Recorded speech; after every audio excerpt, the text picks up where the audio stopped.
Vlad Demidov of Autumnis. How's it going these days?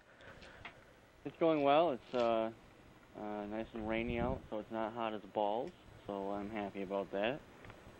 And for the summer, you guys keeping busy? Oh yes, I have a lot going on personally, so it's always a busy day for me. So between writing and recording the tracks, I've got coursework that I do online, and just busy, busy, busy. You write everything in this, right? Yes, that's correct. Where do you go to start writing on this? Do you prepare a demo? Yes. What happens actually is I'm a pretty accomplished MIDI sequencer, so I actually will write out a MIDI file of the music beforehand that I will listen to, make changes to, and ultimately decide if I even want to continue with the song. And so I started making MIDIs, when I was like 13, and now MIDI files aren't exactly the musical standard these days, but it's a very good way to judge how a song will sound once it's been recorded and mixed. So that's basically the demo stage, you could call it, is when I make a MIDI file, and then I'm listening to it, and then I'm just thinking about, should this be changed, or I listen to it probably 100 times, and then when I decide to record it, I ship it off into Sony Producer 8, or excuse me, Sonar Producer 8, and start recording it. And with this, you play the guitar also? That's right. In the tracks that you're hearing, I am performing the guitar duties, and then everything else is either sequenced or computer played. All the orchestral sounds are soft synth, and then the drums are I write every drum part one mouse click at a time. There's no generated drum part.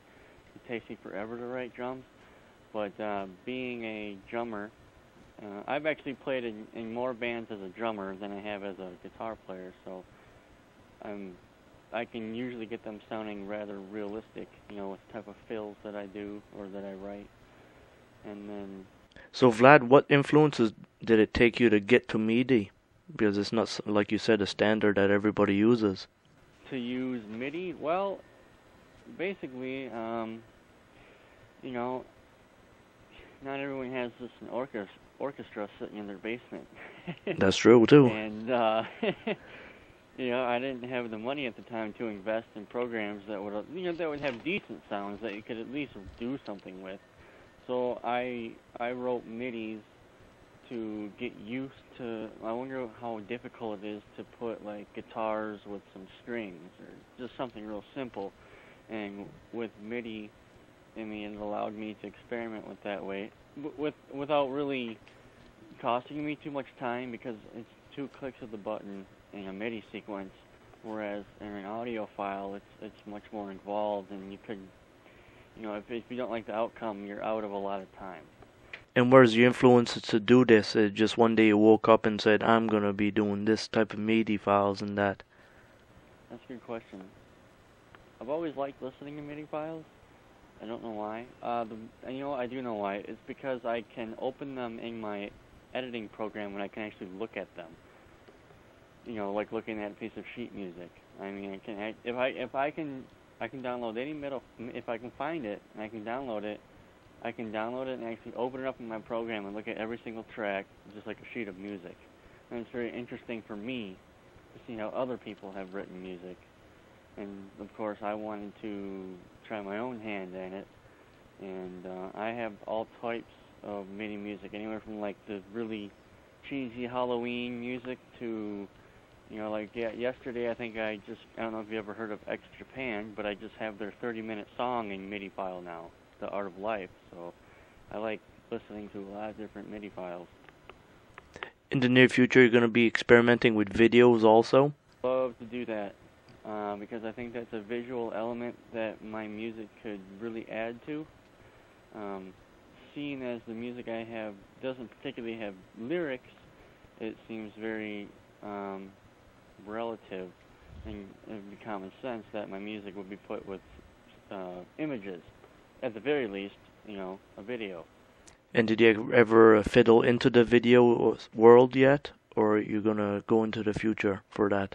Probably wait a little bit, because I know, because I do graphic design on the side, that anything revolving the media arts is just as time consuming as writing music, and I just don't have the time. I'm one guy, and I do the MySpace myself, the website myself, the music myself, the recording myself, and then I still have English coursework to do online, college myself, and then work, because I do need money still.